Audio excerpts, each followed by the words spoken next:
여러분 안녕하십니까? 11월 30일 SBS 뉴스입니다. 한국은행이 기준금리를 현재 1.25%에서 1.5%로 0.25%포인트 인상했습니다. 기준금리가 인상되기는 지난 2011년 6월 이후 6년 5개월 만에 처음입니다. 조성영 기자가 보도합니다. 한국은행 금융통화위원회가 연 1.25%인 기준금리를 1.5%로 0.25%포인트 올렸습니다. 이로써 지난해 6월 이후 역대 최저 수준을 유지해온 기준금리는 1년 5개월 만에 인상됐습니다. 기준금리는 지난 2011년 6월 3%에서 3.25%로 인상된 이후 계속 하락하다가 6년 5개월 만에 상승세로 전환됐습니다. 한국은행 이주열 총재는 오전 11시 20분 기자브리핑을 통해 금리 인상 결정의 배경을 설명할 예정입니다. 시장에선 한은의 기준금리 인상 가능성을 높게 점쳐왔습니다.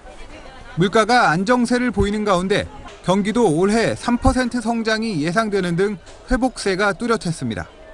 미국이 올해 안에 금리를 올릴 예정인데 이에 영향을 받아 외국인 투자 자금이 미국 등으로 빠져나가는 것을 막기 위해서도 국내 금리 인상이 필요했다는 분석입니다. 게다가 1,400조 원을 넘어선 가계부채의 관리를 위해서 금리를 올릴 필요성이 제기돼 왔습니다.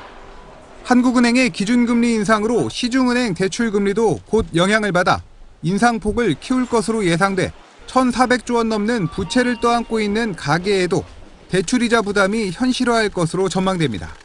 SBS 조성현입니다. 어제 북한의 미사일 도발 이후에 미국과 중국 정상이 통화를 했습니다. 트럼프 대통령은 시진핑 주석에게 북한이 핵을 포기하게 모든 수단을 동원해달라고 요구했습니다. 워싱턴에서 정하석 특파원입니다. 트럼프 미국 대통령과 시진핑 중국 국가주석이 북한 미사일 도발에 대한 대응 방안을 논의하기 위해 통화했습니다. 트럼프 대통령은 시 주석에게 북한이 핵을 포기하도록 사용 가능한 모든 수단의 동원을 요구했다고 백악관이 전했습니다. 중국 당 기관지인 인민일보도 미중 정상의 전화 통화 사실을 보도했습니다. 시 주석은 전화 통화에서 한반도 비핵화는 중국의 확고부동한 목표라며 대화와 협상을 통한 북핵 문제의 평화적 해결을 강조했다고 인민일보는 전했습니다. 북한 화물 운송 선박의 해상 봉쇄나 대북 원유 공급 축소를 원하는 미국 정부에 중국 정부가 어느 정도 협조할지 주목됩니다. 미국 정부는 이와 함께 추가적인 대북 독자 제재안을 조만간 발표할 예정입니다. 추가 제재 대상은 북한과의 거래에 관여한 금융기관들에 맞춰질 것으로 알려졌습니다. We have a long list of additional potential sanctions, some of which involve additional financial institutions and 미국이 북한을 제재할 수단은 아직도 많다는 경고로 해석됩니다.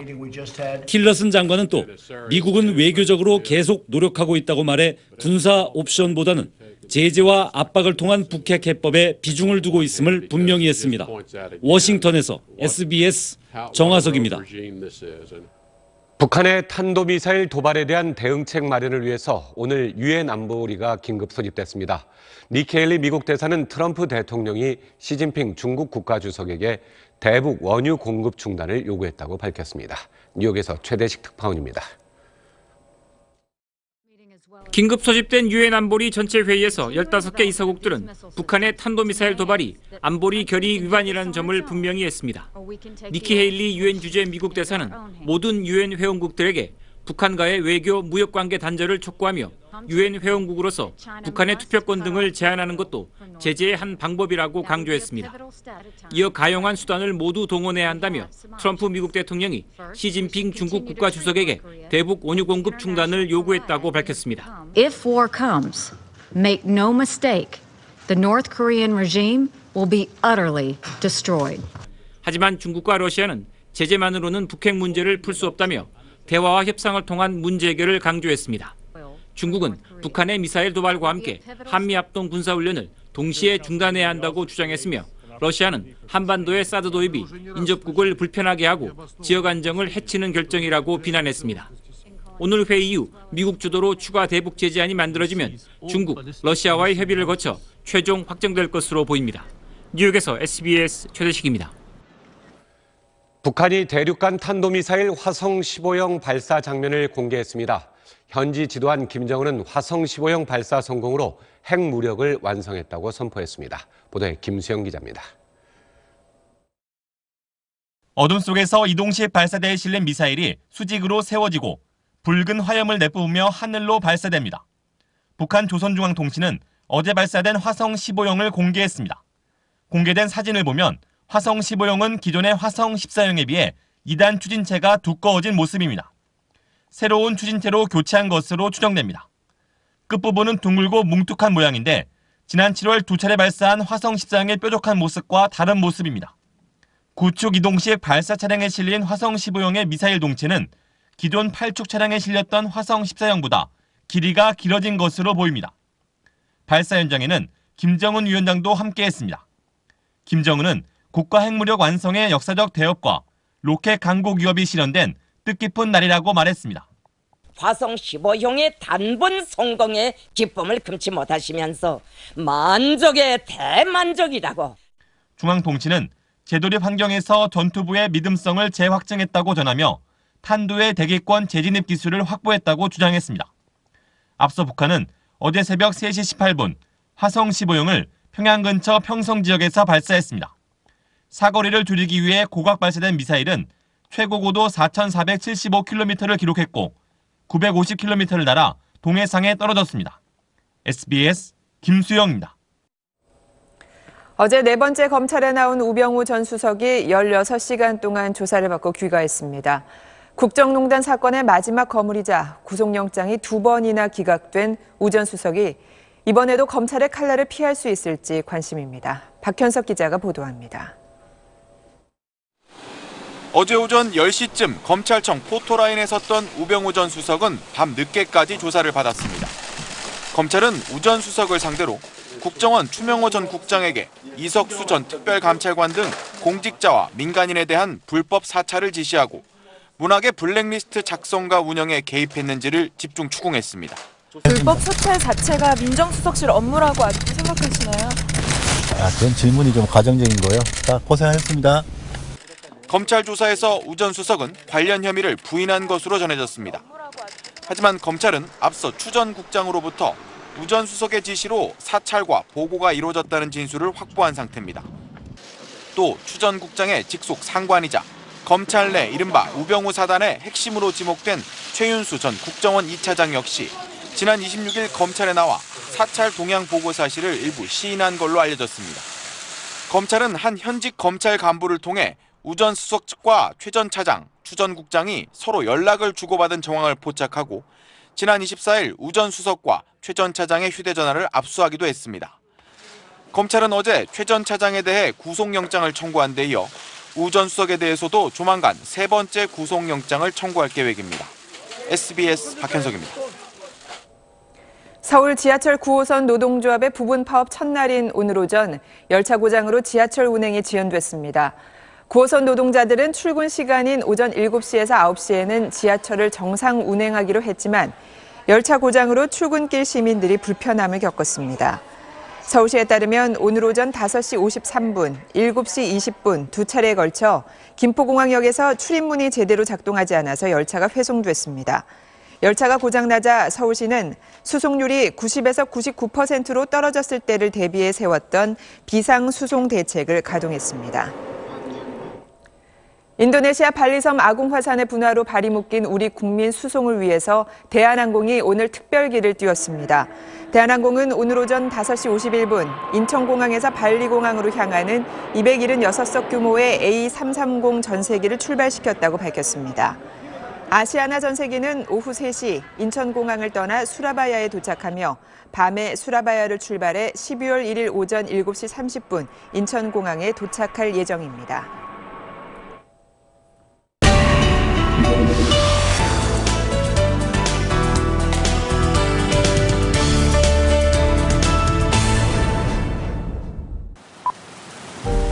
새 집으로 이사 온 날 밤 동생은 형이 정체불명의 괴한들에게 납치되는 모습을 목격합니다. 19일이 지나고 돌아온 형은 그동안의 기억을 잃어버렸습니다. 그 뒤로 어딘가 변해버린 형. 매일 밤 어디론가 사라지는 형을 동생이 추적하면서 반전의 반전이 시작됩니다. 놀랄 만한 반전의 반전이 있는 건 확실하고요.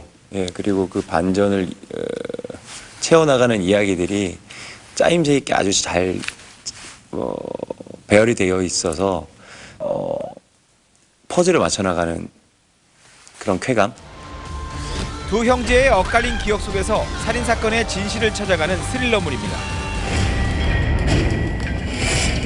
이스탄불에서 런던으로 향하는 초호화 오리엔트 특급 열차. 폭설로 열차가 멈춰서면서 모두 꼼짝없이 갇힌 상황에서 살인사건이 발생합니다. 최고의 탐정 포아로는 철저한 밀실에서 완벽한 알리바이를 가진 13명의 용의자를 상대로 진실을 밝혀내야 합니다. 추리소설의 여왕 에거사 크리스티 원작을 사실감 있게 그려냈습니다. 교통사고로 자신이 사랑하는 사만다가 죽는 꿈을 꾼 이안. 그리고 그날 꿈에서와 똑같은 일들이 벌어집니다. 어떻게든 그녀를 지키기 위해 미래를 바꿔보려 노력하지만 결국 운명은 막을 수 없다는 걸 깨닫고 이안은 사만다에게 최고의 하루를 선물해주기 위해 최선을 다합니다. 사랑영화 If Only가 13년 만에 재개봉했습니다. 아내의 뜻에 따라 아이를 입양한 키에틸. 불의의 사고로 아내가 먼저 세상을 떠난 뒤 아들 다니엘과 둘만 남게 됩니다. 직업상 다니엘을 제대로 챙기지 못하고 유대감도 사라지면서 고민에 빠진 키에틸은 결국 다니엘의 친엄마를 찾아 나섭니다. 입양이란 주제를 다루며 깊은 여운을 남기는 영화입니다. SBS 심우섭입니다. 오늘 오전 주식 시황 알아보겠습니다. 고보경 연구원입니다. 네, NH투자증권입니다. 간밤 미국 증시는 대형 기술주 하락의 영향으로 혼조세를 보였습니다. 이에 코스피도 외인의 매도세가 유입되면서 저조한 흐름을 나타내고 있습니다. 이 시각 현재 코스피는 8.62포인트 하락한 2504.28을, 코스닥은 0.22포인트 내린 781.5를 기록하고 있습니다. 투자 주체별로는 개인과 기관이 943억 원, 351억 원씩 매수세를 보이고 있고 외국인은 1,500억 원 매도 우위를 나타내고 있습니다. 업종별로는 상승세가 다소 우세합니다. 통신업이 오르고 있고 운수 장비도 강세를 보이고 있습니다. 시가총액 상위 종목들은 등락이 엇갈리고 있습니다. 현대차가 실적 개선 기대감에 힘입어 연이틀 상승하고 있고 현대모비스도 지배구조 개선과 관련해 수혜 기대감이 부각되면서 좋은 흐름을 나타내고 있습니다. 반면 미국 기술주 급락의 여파로 삼성전자가 2달여 만에 260만 원 선을 내주고 있고 SK하이닉스도 부진을 면치 못하는 모습입니다. 이 시각 현재 원달러 환율은 4.2원 오른 1,081원에 거래되고 있고 3년 만기 국고채 금리는 2.112%를 기록하고 있습니다. 지금까지 NH투자증권이었습니다. 12월이 되기도 전에 겨울 추위가 서둘러 찾아왔습니다. 중부 내륙 곳곳으로 한파주의보가 내려져 있는데요. 현재 서울 기온이 영하 3.5도로 아침과 크게 다르지 않고요. 체감온도는 영하 8도까지 뚝 떨어져 있습니다. 낮 동안에도 기온이 크게 오르지 못하겠습니다. 종일 찬바람 불면서 오늘 서울 낮 기온 3도로 평년보다 훨씬 낮겠습니다. 그 밖 지방도 평년보다 훨씬 추운 날씨가 예상됩니다. 대전과 전주 낮 기온 5도로 어제보다도 6도가량 낮겠습니다. 하늘에는 구름만 지나고 있습니다. 오늘 별다른 비나 눈 예보 없이 공기도 종일 깨끗하겠습니다. 다만 영동 지방으로는 건조주의보가 이어지고 있어서 각종 화재 사고를 주의해 주셔야겠고요. 일부 해상에 풍랑주의보가 발효 중인 가운데 동해안 지방에는 너울성 파도가 이어지겠습니다. 내일은 오늘보다도 더 추운 날씨가 이어지겠습니다. 추위 속에 호남 서해안에는 새벽부터 아침 사이 눈도 조금 내리겠습니다. 날씨였습니다. SBS 뉴스를 마칩니다. 시청해주신 여러분 고맙습니다.